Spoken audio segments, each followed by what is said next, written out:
Hello बच्चों, let's see this question. So the question over here says embryological support for evolution was disapproved by option A Alfred Wallace, option B Charles Darwin, option C Oparin, option D Carl Ernst von Baer. So question में बोला है कि जो हमारा embryological support होता है for evolution, ये हमें यारा किसने disapprove करा था.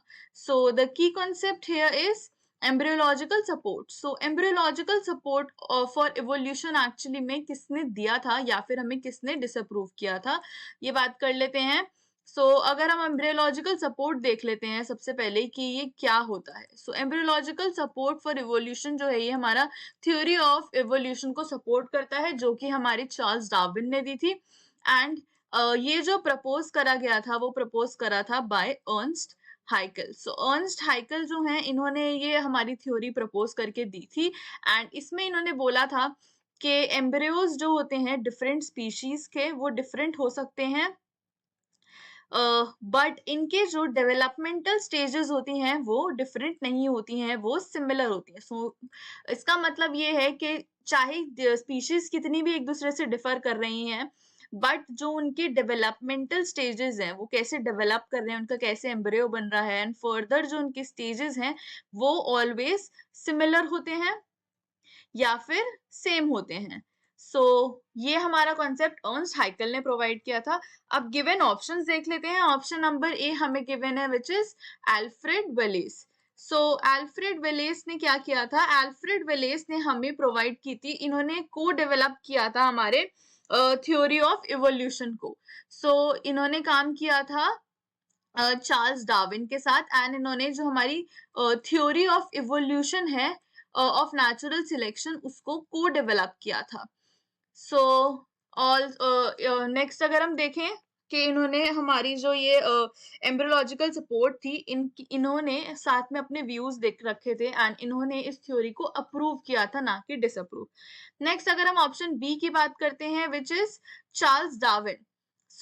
चार्ल्स डार्विन जो थे उन्होंने हमारी थ्योरी ऑफ इवोल्यूशन दी थी, इन्होंने थ्योरी ऑफ इवोल्यूशन प्रोवाइड की थी, एंड इन्होंने एक्सप्लेन किया था it with natural selection. Also अगर हम बात करते हैं हमारे एम्ब्रियोलॉजिकल एविडेंस की, तो इन्होंने इस वर्क को अप्रूव किया था, इन्होंने अप्रिशिएट किया था. ऑल्सो अगर हम बात करते हैं इनकी, तो इन्होंने on the origin of species इसमें एम्ब्रियोलॉजिकल सिमिलैरिटीज को भी एक्सप्लेन किया था फर्दर. इन्होंने ये वर्क जो था, ये जो थ्योरी है इसको अप्रूव किया था. ऑप्शन नंबर अगर हम सी की बात कर लेते हैं, सी में हमें गिवन है विच इज ऑपरिन. ऑपरिन जो है इनका फुल नेम होता है एलेक्जेंडर ऑपरिन. एंड अगर हम इनकी बात करते हैं तो ये एक रशियन बायोकेमिस्ट थे, एंड इनका जो मेन काम है वो माना जाता है in theory of एबायोजेनेसिस.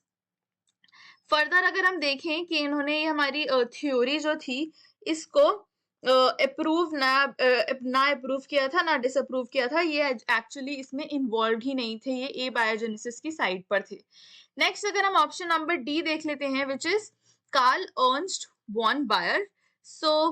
Karl Ernst von Baer जो थे इन्होंने हमारी ये जो थ्योरी थी इसको डिसअप्रूव कर दिया था. इन्होंने एम्ब्रियोलॉजिकल सपोर्ट जो हमारी एम्ब्रियोलॉजिकल सपोर्ट ऑफ इवोल्यूशन है इसको डिसअप्रूव कर दिया था. एंड इन्होंने हमारे मैमेलियन एग्स जो है, हम उनकी बात करें, इन्होंने उनको उसकी थ्योरी एक्सप्लेन की थी, एंड फर्दर इन्होंने हमें बायर्स लॉ प्रोवाइड किए थे. Therefore the correct answer for this given question is option number D, Carl Ernst von Baer. Hope you understood it well. Best of luck.